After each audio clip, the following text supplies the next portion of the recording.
Okay, let's talk about the middle third or mid-shaft clavicle fracture. Start with a case introduction. This was a 23-year-old male football player, American football player. He had right shoulder pain after a hard hit during preseason practice.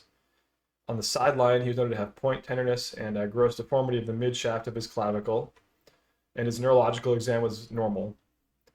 X-rays were obtained shortly after, which showed a closed mid-shaft comminuted fracture of the right clavicle with 2 centimeters of shortening, and after discussion with the team physicians, the patient decided to have surgery to fix it. So let's talk about mid-shaft clavicle fractures. This is our patient. You can see here in the middle of the clavicle, there's this displaced mid-shaft clavicle fracture. You can see another fragment there just to the left of the red arrow.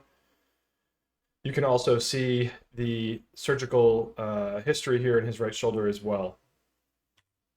So let's talk about mid-shaft clavicle fractures. They are one of the most common fractures in adults and children. In kids, they're up to 15% of fractures, and they're sort of bimodal in their distribution, with young males affected due to trauma, and then elderly patients over 70 due to falls.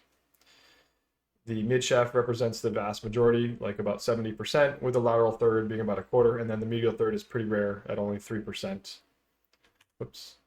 Risk factors include osteoporosis and osteopenia and male gender. Let's talk about mechanism. Typically, the standard mechanism in a textbook would be fall directly under the lateral shoulder. You can also have fall on an outstretched hand. You can have direct trauma to the clavicle, traffic and motor vehicle accidents, of course, and then sports and recreation would be more common in younger patients. Associated injuries can be catastrophic, mostly related to the mechanism, but include scapular fracture, rib fracture, pneumothorax, acromioclavicular or AC joint injury, sternoclavicular or sternoclavicular joint injury, and then the dreaded injuries are great vessel and brachial plexus. Physical exam for midshaft is often pretty straightforward. There's usually a deformity.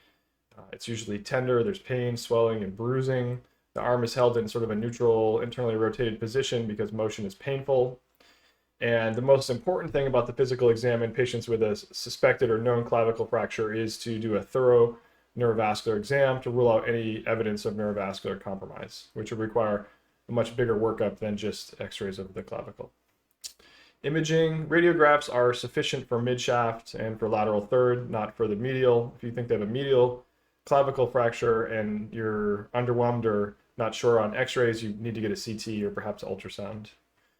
There's something called the Zanka view where they tilt the beam cranially a little bit, or cephalad, which is what we're looking at on the right side here. This is actually showing us the AC joint in the Zanka view. And then you can get a CT, not needed for diagnosis, but can characterize the degree of injury better, evaluate for any articular or intra-articular extension, any neurovascular injuries. And then ultrasound has been found to be both sensitive and specific. Non-operative management is indicated for most middle third clavicle fractures. And one study found the patients who had no surgery had higher satisfaction scores. Indications are minimally displaced with less than 2 centimeters of shortening and no neurovascular injuries. Treatment is essentially a shoulder sling.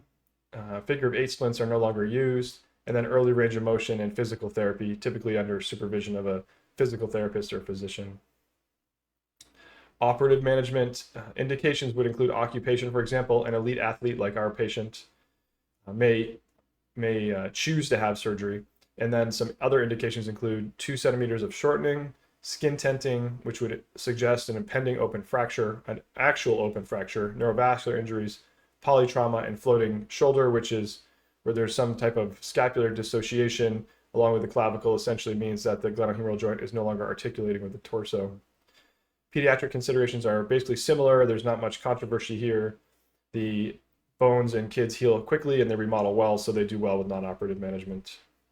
Return to play is basically around 6 or 8 weeks in most patients. They must have full range of motion, normal strength, and no pain with forceful palpation. And obviously there's more nuance to that, but that's the gist of it. Complications include non-union, and risk factors for non-union include displacement, comminution, advanced age, female gender, and tobacco use. Malunion, and then chronic pain, shoulder dysfunction, poor cosmesis, and post-traumatic arthritis as well.